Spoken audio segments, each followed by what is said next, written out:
कि अपने बारे में जानकारी हो जाना, भी मैं कौन हूं, कितना आया हूं और किस प्रकार छुटकारा हो, ये तो आत्मज्ञान। और ये आत्मज्ञान क्या कहा करते थे वो समाधि लाले, और आत्मा का साक्षात्कार कर।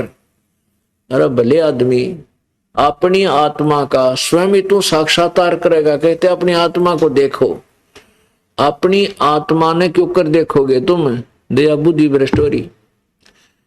देखेगा कोई, देखने वाला तो दूसरा हो गया, फिर अपना अपनी आत्मा कैसे देखी। कहते जैसे आईने में दिखती है, नो तो फिर शीशे मुंह देख ले, तू अपना देखना है तो कोई बात हो। ये बेकार की बातों में बेतुका जो ज्ञान गढ़ रखा था, इन मूर्ख बना रखा दुनिया को। हाँ, परमात्मा ने देखने की बात कहो, तुम्हारा दच्चा का परमात्मा देखने के लिए अभ्यास करो तो वह बिना जस्ती, क्योंकि जितने भी संत ऋषि हुए हैं उन्होंने समाधियां भी लाई और ट्राई भी करी, आखिर में रिजल्ट लिख दिया कि भगवान तो निराकार है, दिखता है कोई ना। वो कारण क्या था, ये निराकार भगवान के ध्यान में बैठ जाती थी, साधना ठीक थी कोई ना, थोड़ी देर तो ओम ओम ओम ओम करते, फिर वो समाधि लग जा। समाधि लग जाए फिर क्या है, समाधि क्या चीज है। समाधि तो एक मेले में चला गया आदमी, नो सोच ले कि तो मदारी डुगडुगी बजा रहा है मेले में, कि तेनों कह ले ले केड़े, कोई कुछ कर रहा है, कोई कुछ कर रहा है। तो उस मेले में आदमी चला जाता है तो शाम तक उसने नो पता नहीं लगता कितनी देर में तेरा दिन गया। इधर घूम घाम कर शाम ने फिर धक्के खा उल्टा फिर आ जाता है। तो ये समाधि क्या चीज है कि इस हमारे शरीर में एक चैनल लगे हुए हैं, चैनल कमल। और ये जो समाधिस्थ वही व्यक्ति हो सकता है जिसके पूर्व जन्म की कोई ये अभ्यास पहले किया करता था पूर्व जन्मों में, और कुछ पुण्य इसके साथ है, तो वो समाधि सोने का वो हो जाता है। कैसे होता है, उसका कोई कुदरती पिछले जन्म का कोई कमल खुल रहा होता है। अंदर हमारे शरीर में कमल बने हैं, मूल कमल, स्वाद कमल, नाभि कमल, हृदय कमल, कंठ कमल। तो इनमें से उसका कोई कमल खुला हुआ होता पिछले संस्कारों से। हमने असंग जन्म हो गए, ये डलेड होता ना, पर खूब परमात्मा पाने की कोशिश कर रहे हैं, पर तो रास्ता ठीक ना होने से हम यही रह जाते हैं। तो क्या होता है कि जैसे आप एक टीवी देख रहे हो, जिस चैनल को आपने ऑन कर दिया उसमें किसी में गाने आ रहे हैं कि तो फिर खेल शुरू हो जाएंगे, कोई एडवर्टाइजमेंट आ जाएगी ट्या ट्या, तो आप उसको देख रहे हो। फिर आप दूसरा चालू कर दिया तो दूसरे में जो भी प्रसारण आ रहा है वो दिखाई देने लग जाएगा। तीसरा शुरू कर दिया, तीसरे में कुछ और चीज आ गई आप। तो ऐसे शरीर में चैनल बने हुए, और ये चैनल जब किसी के ऑन हो गया तो वो उसमें खेल देखता रहा, ऊपर के सब ब्रह्मांड के नजारे। उस वहां जो ऊपर के लोग हैं वो बहुत ही सुंदर इस काल ने बना रखे हैं, बड़ा आकर्षण है। कि डांस हो रहे हैं, कि कुछ हो रहा है, कि कोई ऋषि बैठे हैं, कि तो झरने बह रहे हैं, कि अप्सराएं नाच रही हैं, कि गाने आ रहे अपने आप, जैसे गाने की आवाज आ रही है, गानिया नहीं दिख रहा तो यूं देखा कि गाँव है। तो जैसे सपने में धक्के खाया करे, समाधि में जो समाधिस्थ होकर के ऊपर धक्के खाता है, ऐसे भटकता रहता है। तो ऐसे हमने ये समाधिस्थ नजर आते हैं। तो फिर ये क्या करते हैं, और जब काफी समय हो जाता है इनको ऐसे मेडिटेशन करने का अभ्यास बन जाता है, तो कुछ दिन के बाद इनको कोई ना कोई रूप में, कोई विष्णु रूप में, कोई देवता रूप में, कोई गणेश रूप में, कोई ना कोई ये दिखाई दे जाता है। तो ये क्या कहते हैं, ओहो ये विष्णु जी भगवान है। और ओहो किसी को ब्रह्मा रूप में, काल शिव जी रूप में दर्शन दे देता है तो वो ऋषि कहता है शिव जी भगवान है। फिर वो देखते हैं भाई शिव जी भी भक्ति कर रहे हैं, ये भी समाधि में बैठा, फिर यू किसकी पूजा करता है। तो शिव जी से पूछते हैं तो वो कहता है विष्णु भगवान है। विष्णु से पूछते हैं कि शिव जी भगवान है। फिर वो कहते हैं ना भी भगवान तो दिखाई नहीं देता, वो तो निराकार है। ये इनकी थ्योरी उल्ट पुल्ट करके वहीं आ रुकती है। तो परमात्मा ये बताना चाहते हमारे को कि आत्म ज्ञान और परमात्म ज्ञान क्या है। कहते हैं कूप की छाया कूप के माही ऐसा आत्मज्ञाना। जैसे कुएं की कुएं की छाया और कुएं तक ही रह जाती है, बाहर उसका कोई लाभ नहीं। जैसे मकान बाहर बना हुआ उसकी छाया में आदमी बैठ सके है, पशु पक्षी बैठ सके है, गर्मी से बच सकता कुछ समय के लिए। कहते कुएं की छात है कुएं के मां तेरा ऐसा आत्मज्ञान, ऐसा आत्मज्ञान।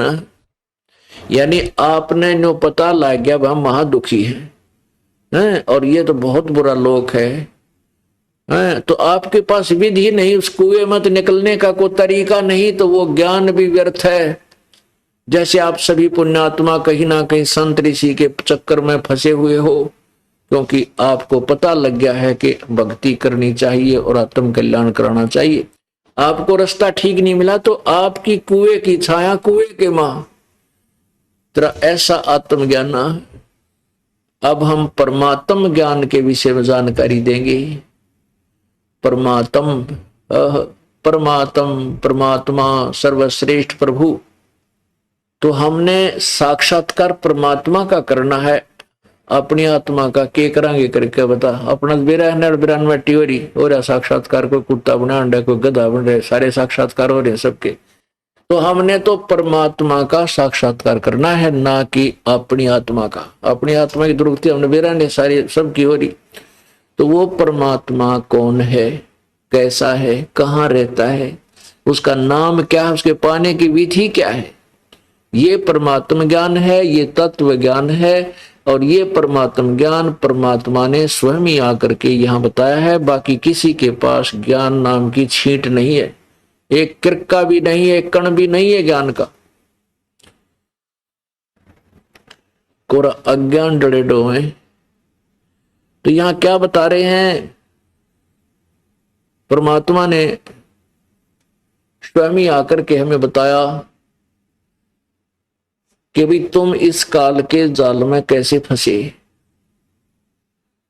पुण्यात्माओं, अभी तक ये दंत कथा सुनाया करते। अब जैसे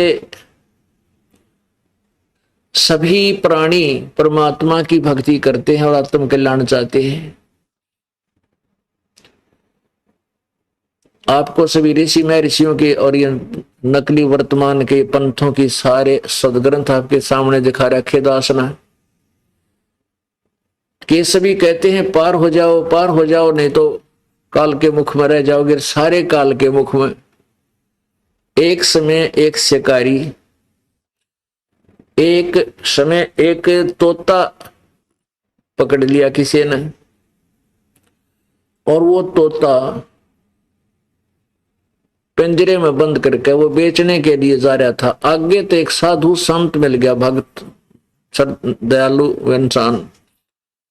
उसने विचार किया कि ये तोता जंगल में घूमने वाला फ्री यानी बहुत स्वतंत्र पक्षी पिंजरे में फंस गया, सारी उम्र इसमें रहेगा, क्यों ना मैं इस तोता बेचने वाले से इसको लेकर के और जंगल में छोड़ दूं, पुण्य होगा। उसने इसी दृष्टिकोण से वो 5 रुपये में तोता ले लिया पिंजरे समेत। अब उस भगत ने सोचा, उस संत ने सोचा कि मैं इसने कुछ शिक्षा दे दूं, पढ़ा दूं, कहीं वो फेर ना चक्कर में फंस जा।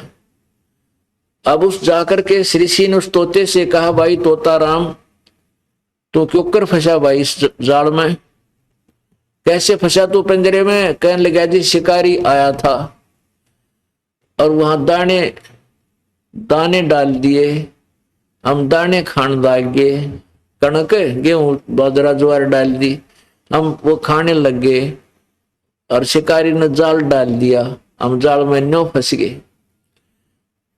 तो वो संत कहने लगा, भाई तोता राम जय मैं तने छोड़ दूं, खोल दूं, तू आगे तो जाल में नहीं फंसेगा।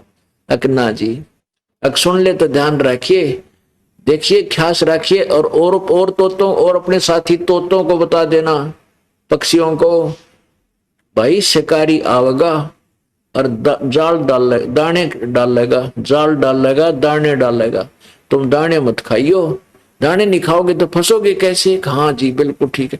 तो उस तोते तो फिर बोला, गुरुजी बोला भाई यू जो मैंने तेरे को एक विधि बताई है तेरा याद होगी? तोता बोला जी कति याद होगी, सुना।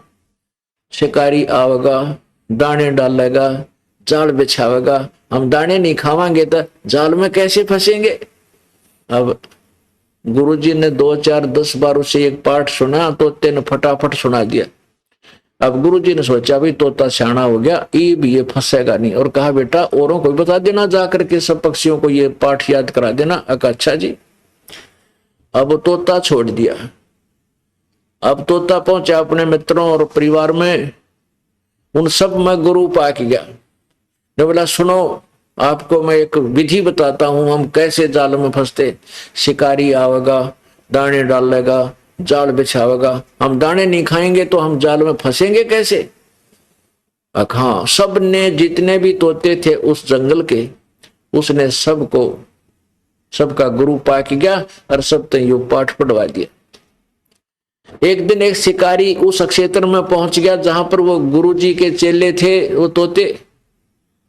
उसने जब वहां उनकी आवाज सुनी, कहने लगे वो क्या बोल रहे थे, शिकारी आवेगा, जाल बिछावेगा, दाने डालेगा, हम दाने नहीं खाएंगे तो हम फंसेंगे नहीं जाल में।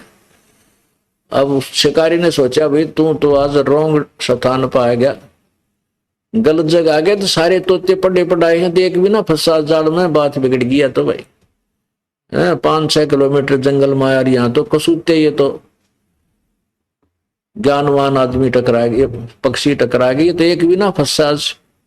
उसने सोचा चल कुछ दाने डालकर जाल बिछा देता हूं, थोड़ी बहुत देर देख लेता हूं को फंसेगा ठीक से ना, ठाकर जाल चाल पड़ूंगा। उसने दाने डाल दिए, जाल बिछा दी। वो मेरे जैसा गुरु जो गुरु बन रहा, सबसे पहले वो पहुंचा दाने खान, फिर उसके चेले सारे, और दाने खा रहे हैं और कह रहे हैं शिकारी आवेगा, जाल बिछावेगा, दाने डालेगा, हम दाने नहीं खाएंगे तो हम फंसेंगे कैसे?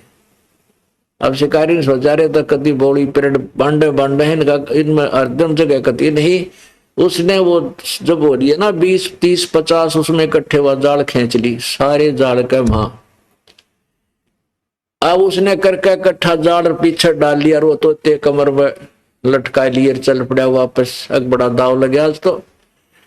अब वो जाल में फंसे हुए भी क्या कहते जा रहे हैं कि शिकारी आवेगा, दाने डालेगा, जाल बिछावेगा, हम दाने नहीं खाएंगे, जाल में कैसे फंसेंगे? और अंदर फंसे पड़े सारे। अब पुण्यात्माओं, इन गुरुओं की जो सचलोक और सचखंड की कथा सुनावे हैं, और उसके चेले फिर वही गुण गाते फिरते, ये सारे उस वो पढ़े पढ़ाए तोते हैं।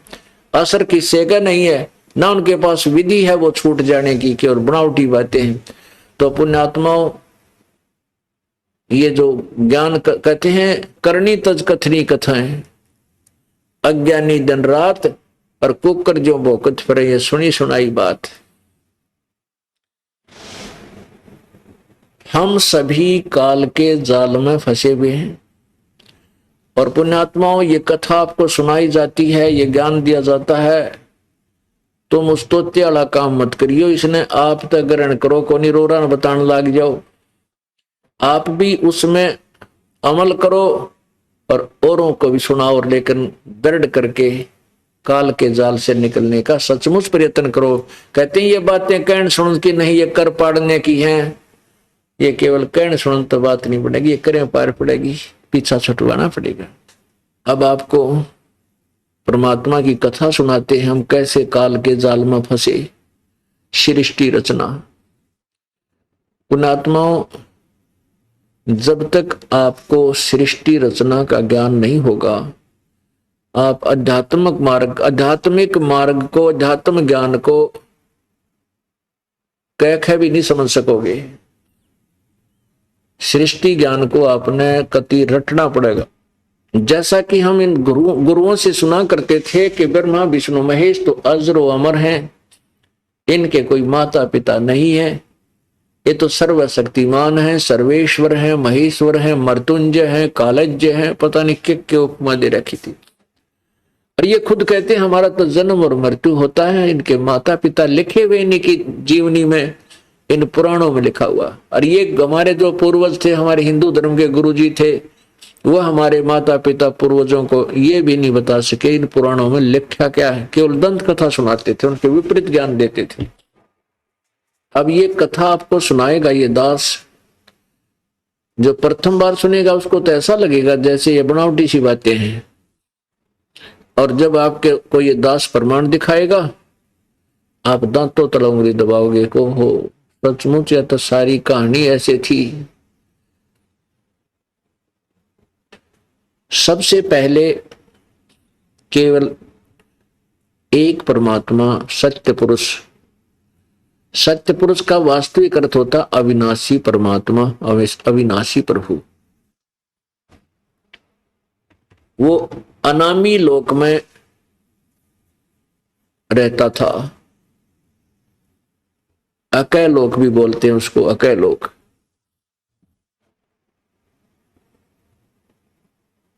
फिर उस परमेश्वर ने नीचे के 3 लोकों की रचना की अपनी वचन शक्ति से।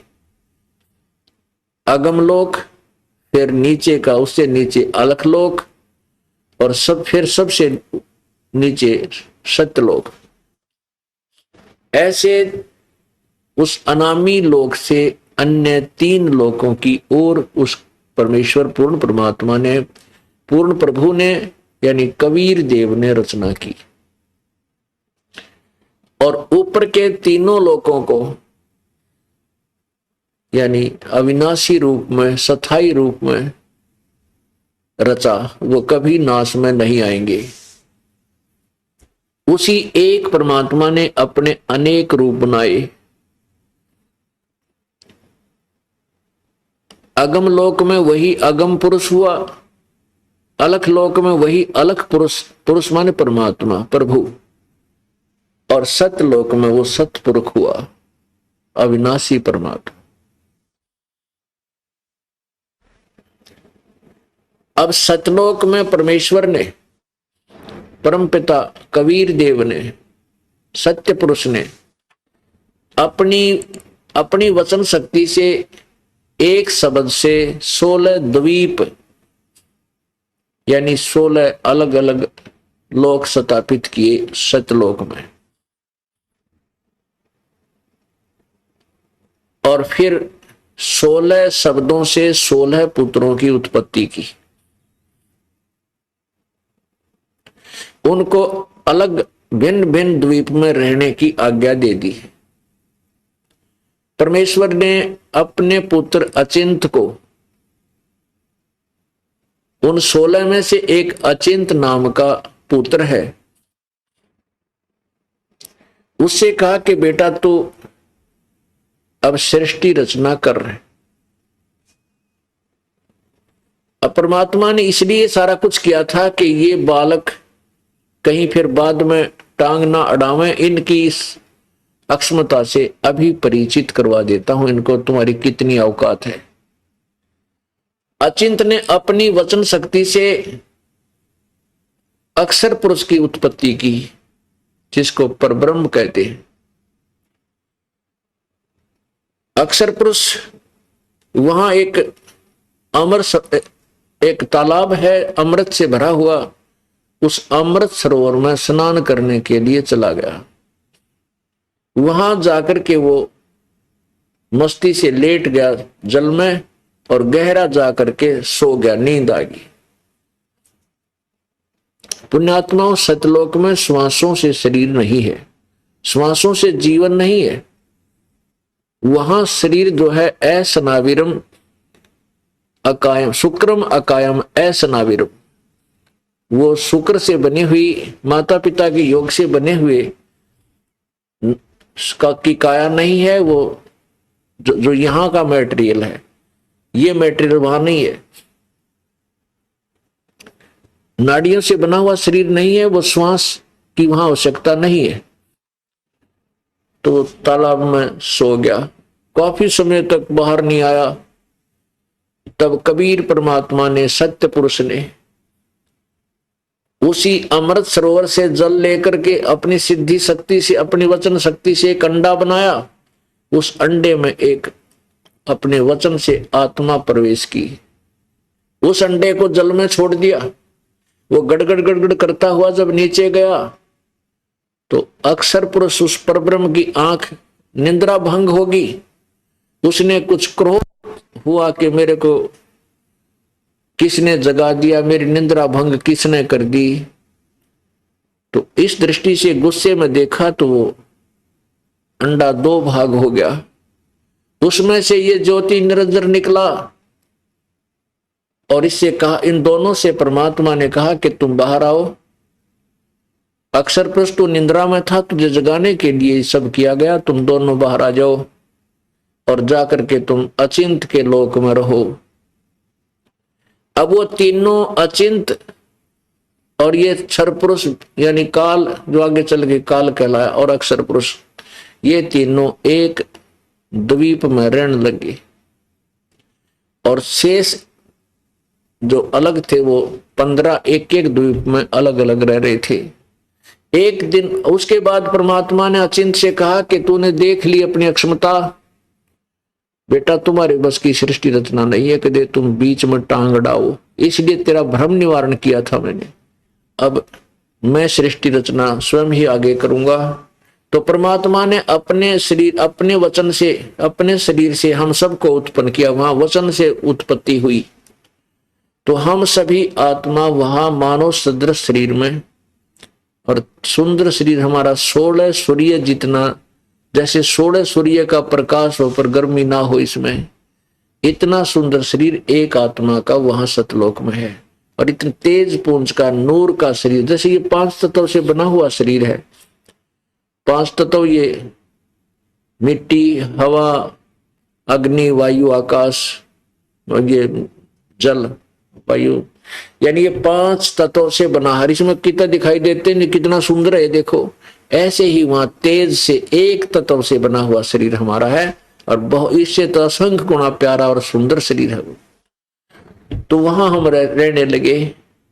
इसी तरह परिवार है, वहां पर परमात्मा साकार है, सब प्राणी साकार है, वहां सब आत्मा साकार है। हंस नाम है उनका वहां पर, और परमात्मा को परमहंस कहते हैं।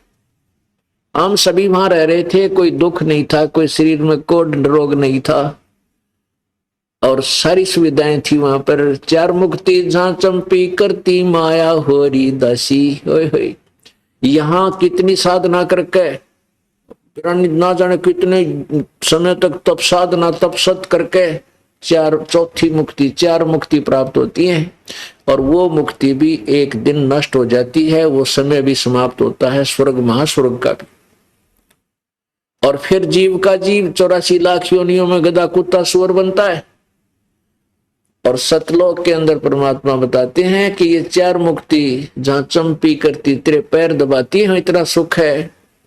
और ये माया हो रही दासी, जहां हम यहाँ माया समझते हैं भाई, अच्छा खान पीन न हो, बढ़िया है, कोठी हो, कार हो, कहते इससे असंख्य गुणी सुविधा तेरे चरणों में, वहां दासी रहेगी, तेरी हाजिर खड़ी रहेंगी, ये सब सुविधाएं।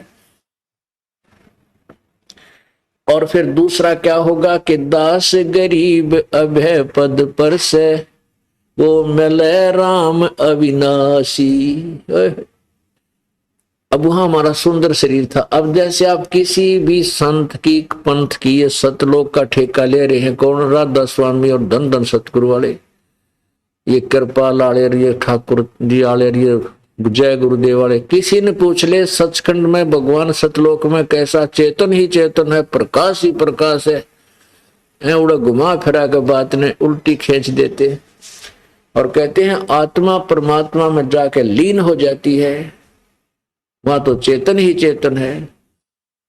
अरे वहां भगवान निराकार है, तो आत्मा की एक गड्ढे की उड़े जाके क्या करेगी आत्मा? बता, टिंडे लेगी है। जहां अब कोई लड़की का ब्याह करते हैं, बेटी का, और उसने नो कहे कि तेरा पति तो निराकार नहीं है, वो तो है, दिखाई नहीं देता, तो क्या करेगी? ब्याह करवा के वह तो वो जाएगी किसके वहां? के देखेगी जा करके?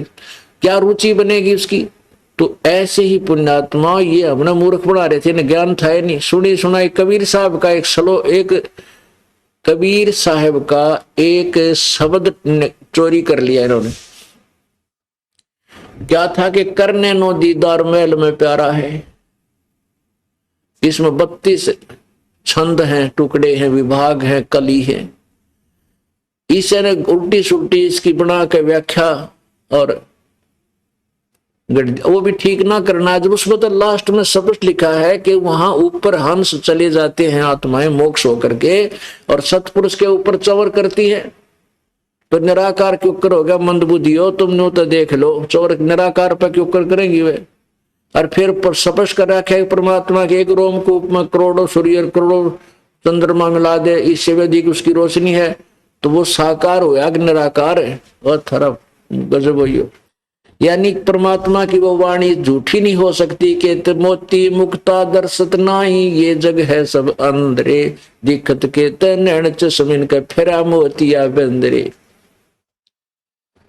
अज्ञान रूपी मोतिया बंद था, इन लोगों का कुछ भी ज्ञान नहीं था। पुण्यात्मा वहां पर वो सुख है, वो ठाठ है, या स्वप्न में भी नहीं हो सकते। आपका ऐसा ही परिवार होगा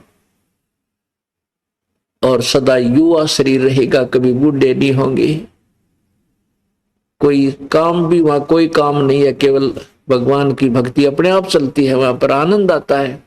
और फल आहार वहां अमृत आहार है, अमृत ही वहां अमृत जैसे मीठे फल हैं, सदाबहार बाग हैं, और सदा बसंत रूपी ऋतु रहती है, कोई गर्मी सर्दी नहीं है। वहां दिन रात नहीं है, वो तेजों में लोक है, सौ प्रकाशित है। तो पुण्यात्मा वो बहुत ही, जैसे रात्रि में आप चंद्रमा की रोशनी देखते हो कभी एकांत में, और रात्रि में लेट कर जब देखते हैं कितनी सुंदर प्यारी लगती है, कितनी शीतलता होती है, बिल्कुल मन को ऐसी खींचती है, आत्मा को खींचती। ऐसे वहां पर सतलोक में इससे भी असंख्य गुना शांत और सुंदर प्रकाश ऑटोमेटिक रहता है। लेकिन उस प्रकाश में जीवात्मा, उस प्रकाशित लोक में, वहां परमात्मा भी मनुष्य सदृश है, तेजों में शरीर है, उसका भी नूरी शरीर है, और हमारा भी नूरी शरीर है। हम उस सुख सुविधा को छोड़कर काल के जाल में कैसे फंसे, ये आपको बताते हैं। जब परमात्मा ने हमारे को उत्पन्न कर दिया और हम वहां ठाठ से रह रहे थे, कोई कष्ट नहीं था, बड़े आनंद से बहुत समय बीत गया था। तो उसके बाद एक समय, कुछ समय के उपरांत इस ज्योति निरंजन जो अंडे से निकला था, उसके मन में खरपतवार उत्पन्न हो गया। उसने सोचा कि मैं और अचिंत और ये अक्षर पुरुष, हम तीन तो एक द्वीप में, और बाकी मेरे भाईपन ये सभी जितनी आत्माएं हैं सारे न्यारे न्यारे एक एक द्वीप में। अब मैं अपना अलग स्थान प्राप्त करूंगा। इस दृष्टिकोण से उसने क्या किया, तपस्या आरंभ कर दी, तब से राज्य प्राप्त होता है। तो उसने इस दृष्टिकोण से एक पैर पे खड़ा होकर ज्योति निरंजन अर्थात क्षर पुरुष ने तपस्या प्रारंभ कर दी। काफी समय तक 70 युग तक उसने एक पैर पे खड़ा होकर के तपस्या की। अब हम सब आत्मा जो अपने पिता परमात्मा से आस्था हटा करके, हम सभी आत्माएं उस ज्योति निरंजन इस काल के ऊपर आसक्त हो गए, केवल इस बात पे कि देखो एक कितना तप कर रहा है, वो कितनी देर से खड़ा हो, हम इसको चाहने लग गए, हम पतिव्रता पद से गिर गए। जो परमात्मा हमें सर्व सुख दे रहा था, सारे ठाठ थे, ना कोई रोग था, ना कोढ़ था, ना मृत्यु थी, ना कोई टेंशन थी, ना किसी प्रकार की कोई बीपी हाई था, ना लो था। हम उसको भूल के और इस नकली के पाछे लाग दिए। हम इसको चाहने लगे ज्योति निरंजन को। परमात्मा ने आकाशवाणी की कि बच्चों तुम मत इसकी तरफ ध्यान दो, तुम अपना कर्म अपनी मस्त रहो, भक्ति करो। हम ऊपर से तो सावधान हो गए और अंदर से उसकी चाह हमारे दिल से गई नहीं। परमात्मा कबीर देव अंतर्यामी है, वो जान गए कि इनका अंतःकरण बिगड़ गया और ये पति व्रता पद से गिर चुके हैं। अब जैसे दूध फट जाता है, बिगड़ जाता है, उसको कोई नहीं रखता, बाहर फेंक देता। सेब खराब हो जाती है, फल उसको बाहर फेंक देते, रखने योग्य नहीं होता। तो परमात्मा ने देख लिया कि ये जितनी भी आत्माएं इसके ऊपर आसक्त हैं, इनका काम बिगड़ गया। उधर से परमात्मा ने उस ज्योति निरंजन से पूछा कि क्या मांगता है, क्या चाहता है ज्योति निरंजन, बोल तू। तब उसने कहा, पिताजी मुझे, मेरे लिए स्थान कम है, मुझे अलग स्थान दे दो। परमेश्वर ने उसको 21 ब्रह्मांड दे दिए। जैसे एक साहूकार पिता अपने पुत्र ने 21 प्लाट दे दे खाली। तो ज्योति निरंजन बड़ा खुश हुआ उन प्लाटा ने देख के 21 ब्रह्मांडों को, कभी उसमें जाता है कभी उसमें जाता है, सैर सपिट्टे करने लगा। फिर उसने सोचा भी इसमें कुछ रचना भी होनी चाहिए, मेरे प्लाट के काम करेंगे, इसमें तो कुछ बनाना चाहिए। तो 70 युग तब फिर किया इसने, और हम और फिर इस पर आसक्त हो गए। अब पुण्य आत्माओं, हमारा यह बीमारी वहां से लगी। कौन सा रोग? कि जैसे ये हीरो और हीरोइन, ये अपने पेट की खातिर अपने स्वार्थ विच नाचा कूदी उछलम कूदम हार श्रृंगार बना के पता नहीं के किस प्रकार का रूप बना लेते हैं, और हम इनको चाहने लग जाते हैं, नादान बालक युवा उम्र के। और लेना एक न देने दो उन तक। जैसे यहाँ हिसार में या बरवाला में कोई नेता या अभिनेत्री या अभिनेता आ जा, देखा इन बालका की भीड़, ओहो वो खड़ा 1 किलोमीटर दूर तो देखे, वो खड़ा वो खड़ी देख दिखे है, और वहां सारे दिन धक्के खा के आ जाए, उनसे लेना एक न देने दो। वो अपने पैसे कमा रहे हैं उछल कूद करके, और हम उनको चाह रहे हैं। यह बीमारी हमारा वहां लगी थी सतलोक में, और उसने यह दुर्गति करवा दी हमारी। तो हम ऐसे इस काल को चाण लागे, लेना एक न देने दो को बात ने बताई से के मिला हमने। जब इसने 70 युग सेकंड टाइम तप किया, तो प्रभु ने पूछा कि ज्योति निरंजन के चाह है तू भाई? ज्योति निरंजन ने कहा, परमात्मा मुझे कुछ कंस्ट्रक्शन मटेरियल दे दो, रचना की सामग्री दे दो। तो परमात्मा ने इसको 5 तत्व और 3 गुण दे दिए, ले बेटा खेल खिलौना दे। अब इस काल ने सोचा, चल मैं इसमें कि मैं रचना भी कर लूंगा, कंस्ट्रक्शन भी कर लूंगा, फिर कोई जीव मेरे साथ नहीं आते, अकेला इस महल में करूंगा क्या, मकानों में। इसने सोचा मुझे कुछ आत्मा भी चाहिए। तो इस ज्योति निरंजन ने 64 युग तप जब फिर कर लिया, तो परमात्मा ने पूछा, भाई क्या चाहता है निरंजन? जो मांगा था तुझे मैंने दे दिया, वो क्या डिमांड रहेगी तेरी? तब ज्योति निरंजन ने कहा, पिताजी मुझे कुछ आत्मा दे दो, मेरा अकेले का दिल नहीं लगता। परमेश्वर बोले, नहीं भाई, ये मेरी आत्मा है, मेरे शरीर से निकली है, मेरे बच्चे हैं ये। अब तुझे कैसे दे दूं? तू इनकी दुर्गति करेगा, बिरानमट्टी करेगा। ने बोला, नहीं पिताजी, मैं सत का राज करूंगा, जो जिसा कर्म करेगा उसे उसे फल दे दूंगा। पहले परमात्मा ने ये से वचनबद्ध करवा लिया जानबूझ करके। ये आत्मा तो कंडम है, यहाँ रखन जोगी रही को ना सतलोक में, और इस काल का फंसेंगे कदे न और काल ना कर दे। इसलिए पहले इसे कहला दिया कि जो जैसे कर्म करेगा मैं वैसे ही फल दे दूंगा, मैं दुखी नहीं करूंगा। अच्छा, परमात्मा बोला, भाई देख, तेरे किसी भी जप तप के बदले में आत्मा नहीं दे सकता। हाँ, एक तरीका है, यदि कोई तेरे सब इच्छा से अपने तेरे साथ जाना चाहते हैं आत्माओं में, तो तू ले जा, पूछ ले इनका। अब वो ज्योति निरंजन ये ब्रह्म क्षर पुरुष हमारे पास आया, और हम इसके आते इसके चारों तरफ इकट्ठे हो गए। जो आज ये कुत्ते गधे सुअर चींटी हाथी राजा ब्रह्मा विष्णु महेश और बने बैठे हैं दुर्गा, ये सारे वहां थे, और इसके चारों तरफ इकट्ठे हो गए। ये कहने लगा, मैंने तप करके पिताजी से अलग से ब्रह्मांड लिए हैं, वहां ये बनाऊंगा, दूधा की नदी बहाऊंगा, फलदार वृक्ष खिलाऊंगा और ऐसे करूंगा, मेरे साथ चलोगे तुम? हम तो पहले तैयार थे, क्योंकि हम तो फंस चुके थे, इसका आसक्त हो चुके थे इस पर। तो हमने कहा, आप जी ने कहा, परमात्मा हमें बता रहे हैं, ये दास परमेश्वर की तरफ से सुना रहा है और अपने आप को भी आपके साथ ही लगा के कह रहा है। फिर हमने क्या कहा कि यदि हम चल पड़ेंगे तेरे साथ, लेकिन पिताजी की आज्ञा हमें मिल जाए तो चलेंगे, पिताजी की आज्ञा दिला दो। तब ज्योति निरंजन ने कहा, पिताजी वहां जाकर के परमेश्वर के पास के पिताजी कुछ आत्मा मेरे साथ चलने को तैयार है, स्वीकृति दे रही हैं।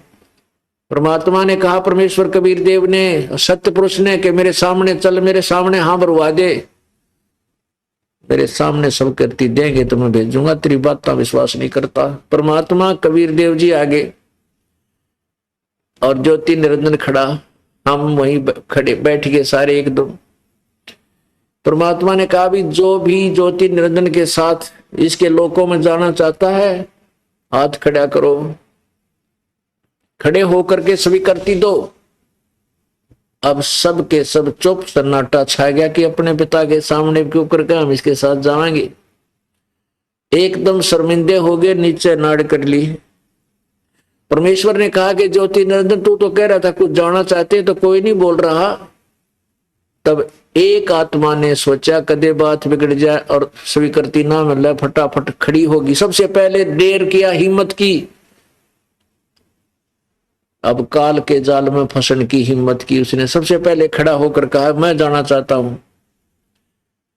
तो उसके बाद तो हम सभी ने हमने सोचा कदे ये ये कर जा काम, सारे सुख ने लूट जा, हम पाछे रह जा। तो हम सभी खड़े हो गए, सौर जितने ये असंख्य प्राणी की जितने कीटाणु भी बने, मच्छर माखी बने हैं यहाँ, तो हम सभी खड़े हो गए। तो परमात्मा ने कहा, भाई ठीक है ज्योति निरंजन, अब ये जितनी भी आत्मा ने तेरे साथ चलने की स्वीकृति दी है, इनके कोड वर्ड मेरे पास है,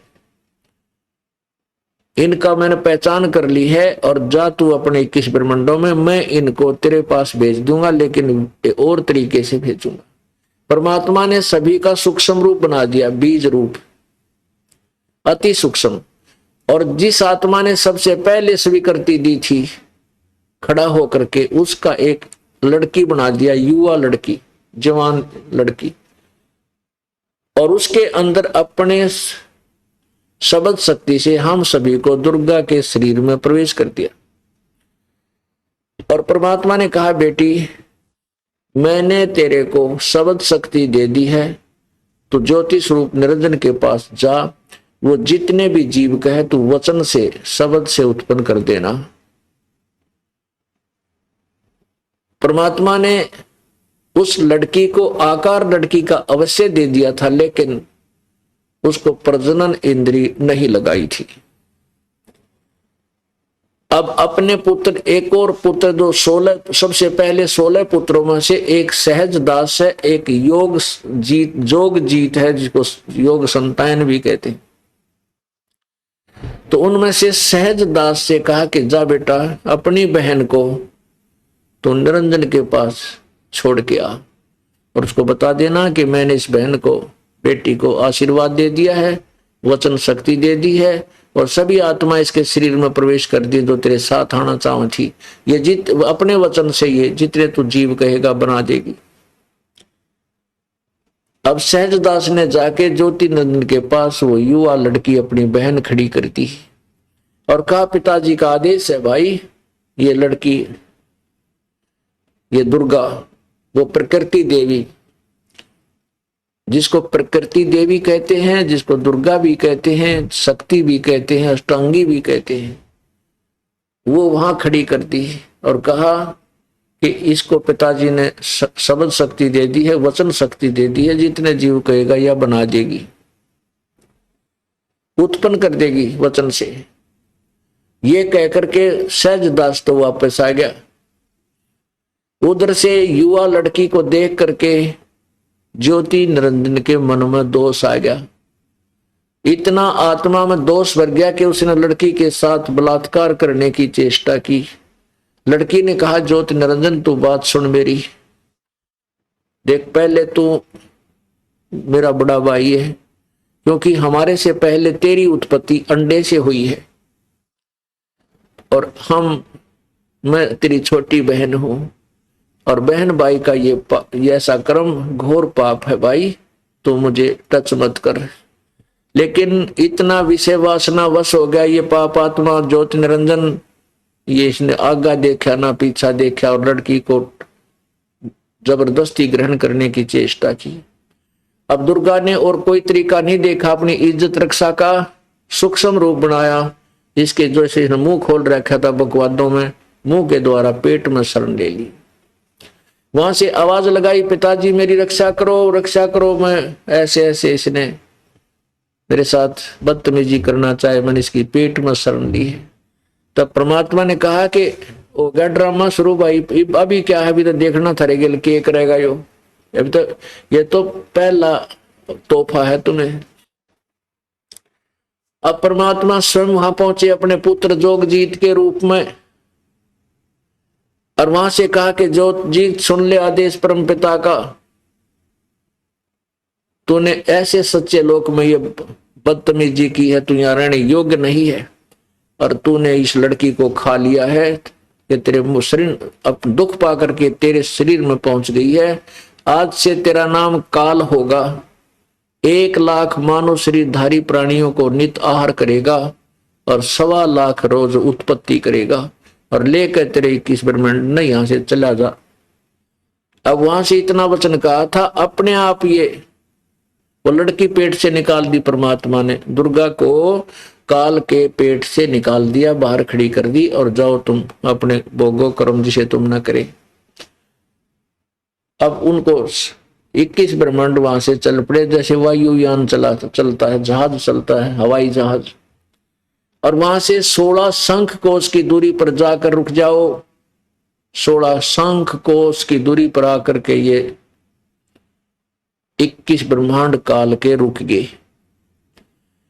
अब काल ने कहा दुर्गा से, अब मेरा कौन के बिगाड़ेगा, जो सजा मुझे मिलनी थी मिल गई, और अब तेरे साथ अब मैं, फिर उसने वही चेष्टा की बकवाद करने की, कहा कि मैं अब मनमानी करूंगा।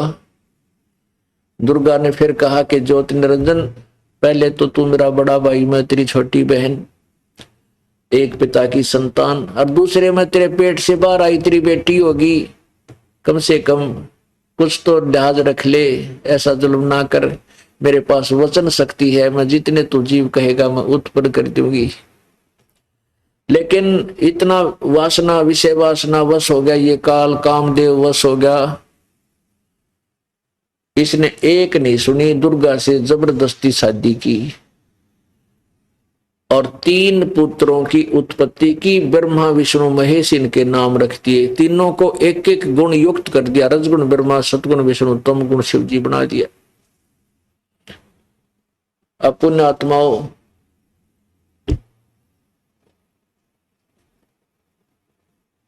ये सृष्टि रचना आपको दास ने परमात्मा की बताई हुई सुनाई।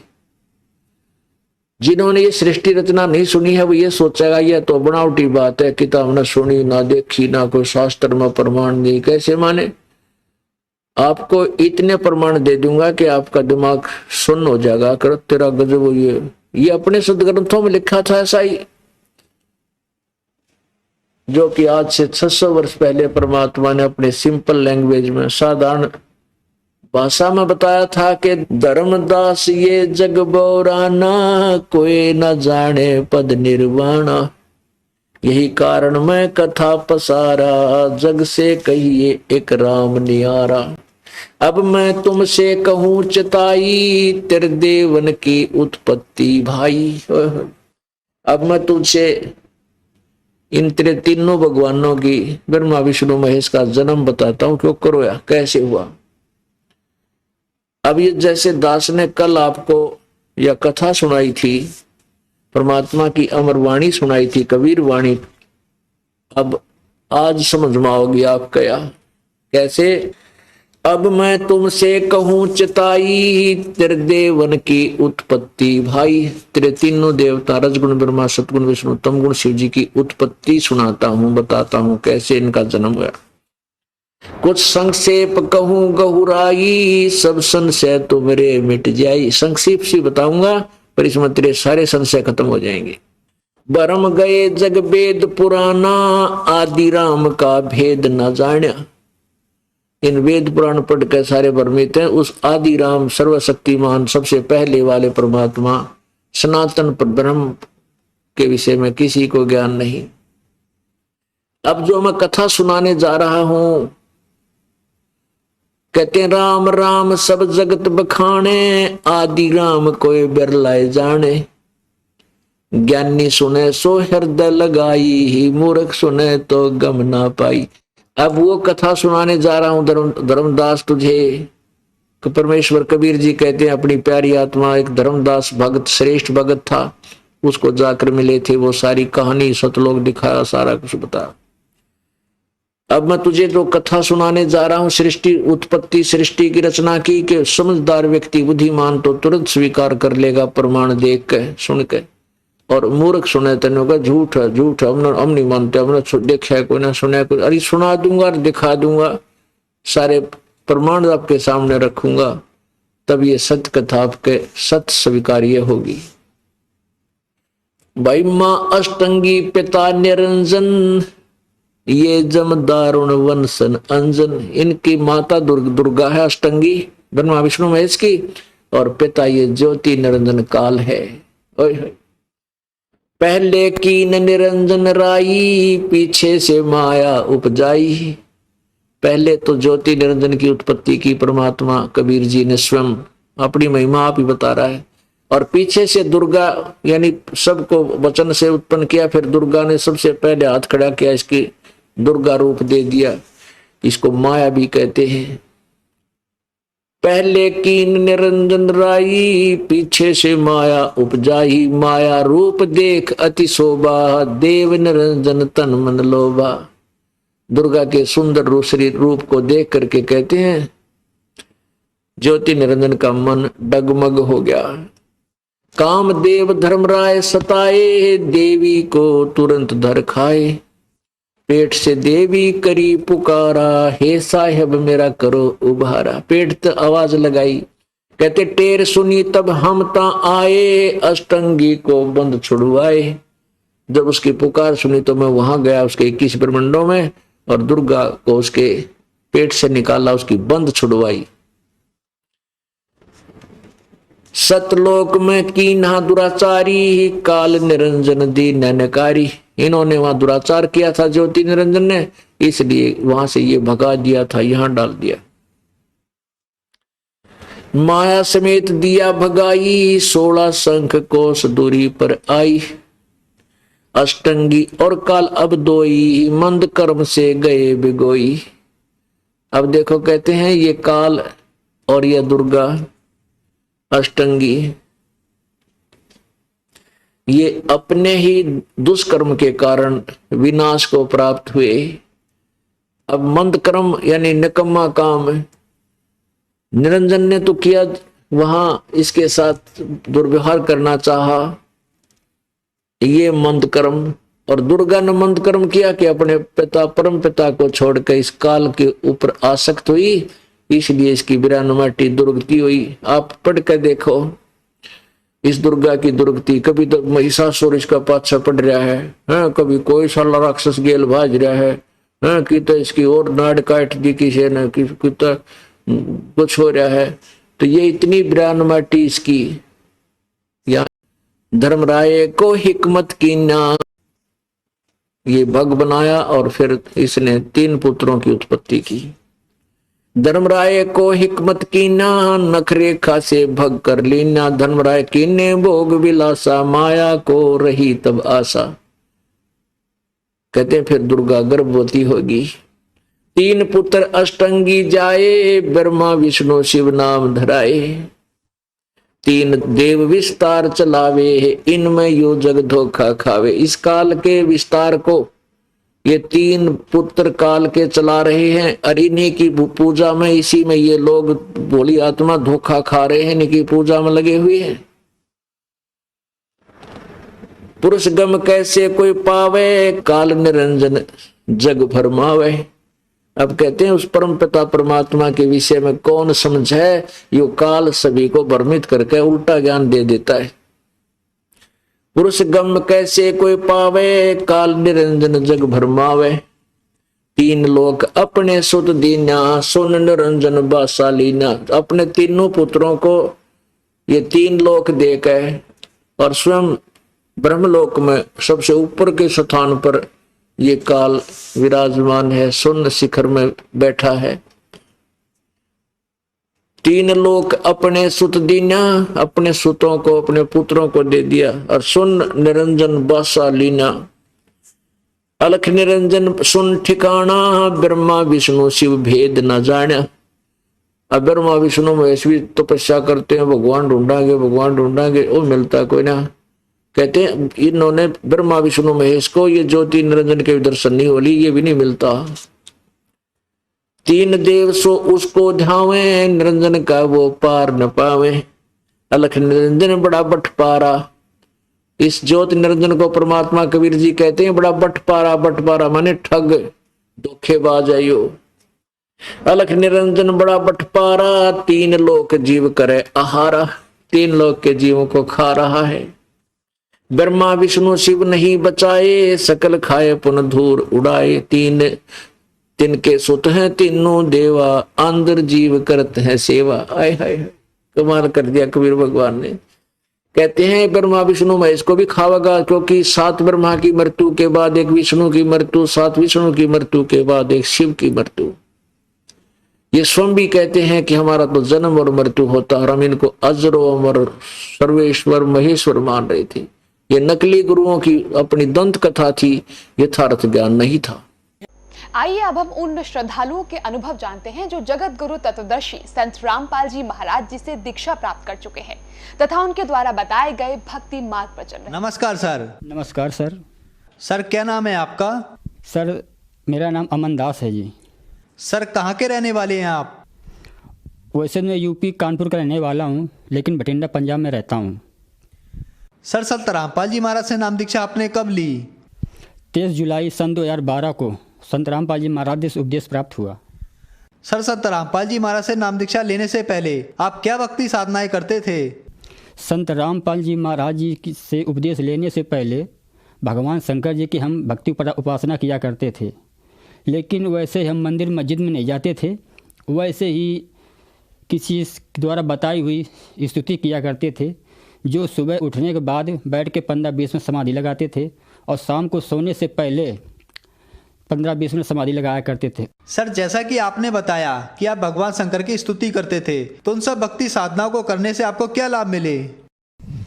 सर उन भक्ति साधनाओं से हमें लाभ तो कोई नहीं हुआ, और दुगना हम नीचे गिरते चले गए। जैसे कि हम शराब भी पीने लगे थे, गुटखा भी खाते थे, तम्बाकू भी खाते थे, और मांस का भी सेवन किया करते थे। और जो हमारे पास बीमारी कुष्ठ रोग हो गया था, जो बचपन से था, और उसको करीब 26-27 वर्ष तक हमने लगातार टेबलेट खाई, जो 25 रुपये की एक टेबलेट आती थी, हफ्ते में एक बार खानी होती थी। उससे भी वो रोग हमारा कभी ठीक नहीं हुआ है, और दुगना परेशान ही रहते थे जी। सर आपको संत रामपाल जी महाराज के बारे में जानकारी कहाँ से मिली? सर संत रामपाल जी महाराज जी की जानकारी मेरा एक दोस्त था,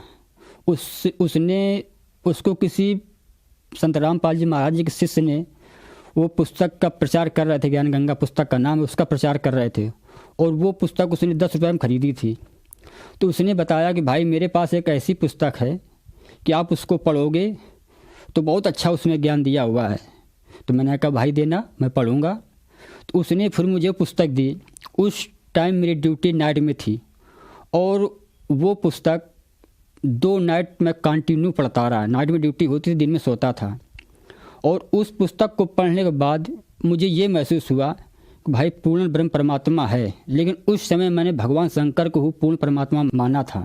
फिर जी उस पुस्तक को पढ़ने के बाद मेरे मन में एक ऐसी प्रेरणा उठी कि चलो देखते हैं कैसे गुरुजी होते हैं, कैसा आश्रम होता है।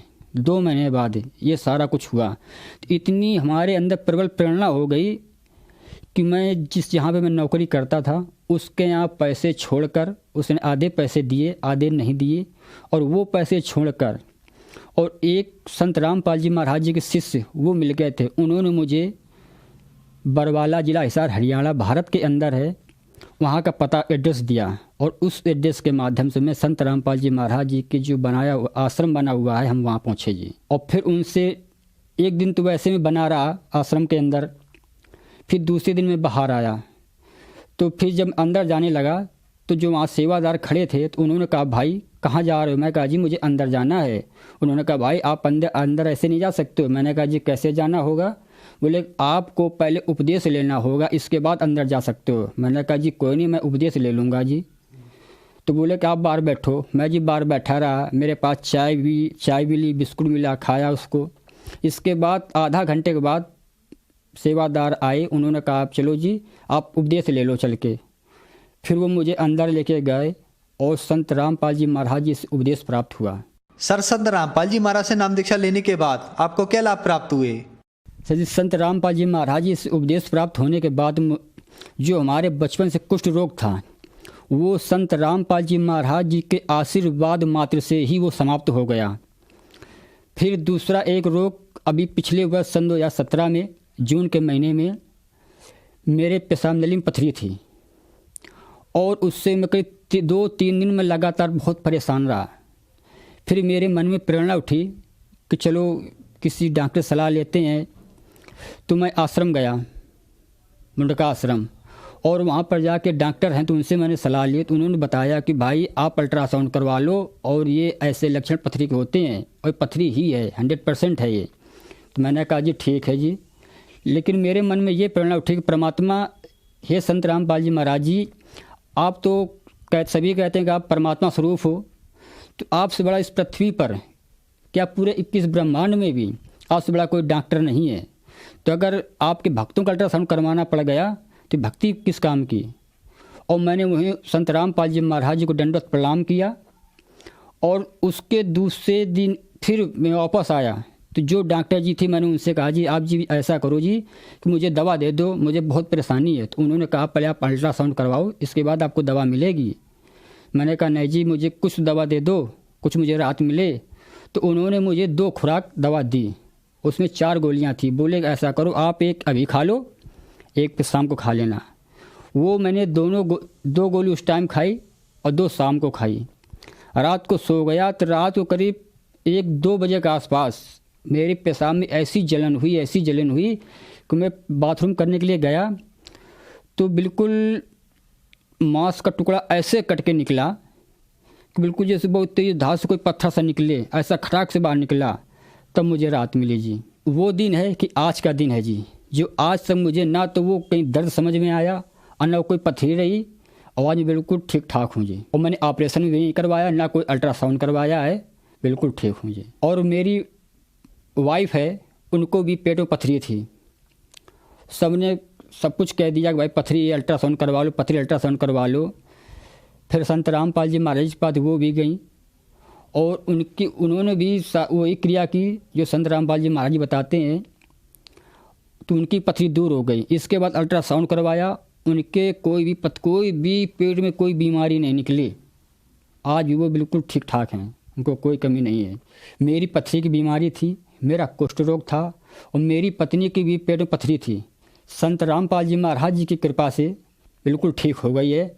और आज उनकी कृपा से पूरा परिवार, पूरा घर बहुत कुशल मंगल से रह रहा है। जो मैं नशा करता था, तम्बाकू, बीड़ी और ये शराब, मांस, भांग भी कभी कभी खा लिया करता था, वो उस दिन से आज तक मैंने हाथ नहीं लगाया है, ना किसी को ला के दी है और ना ही हाथ लगाया है। क्योंकि संत रामपाल जी महाराज जी बताते हैं कि सतगुरु शरण में आए के आने से आए टले भला, जो मस्तक पे सूली उसको कांटे में टल जा। ये जो नशा विकार है ये एक सूली के समान होते हैं, तो उनकी कृपा सारा कुछ ये दूर हो गया है।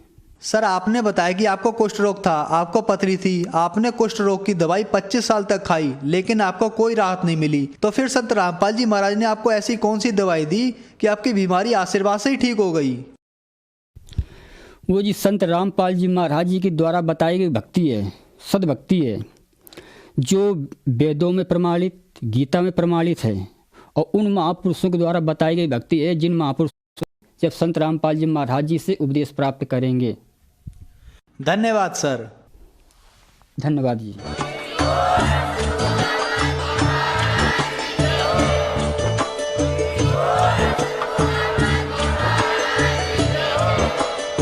आप सुन रहे थे जगत गुरु तत्वदर्शी संत रामपाल जी महाराज जी के मंगल प्रवचन। अधिक जानकारी के लिए विजिट कीजिए हमारी वेबसाइट www.jagatgururampalji.org। संत रामपाल जी महाराज जी के शुभ आशीर्वाद से पूरे विश्व भर में 500 से भी ज्यादा नाम दीक्षा केंद्र हैं, जिन पर संत रामपाल जी महाराज जी द्वारा ऑनलाइन निःशुल्क नाम दीक्षा दी जा रही है। अपने नजदीकी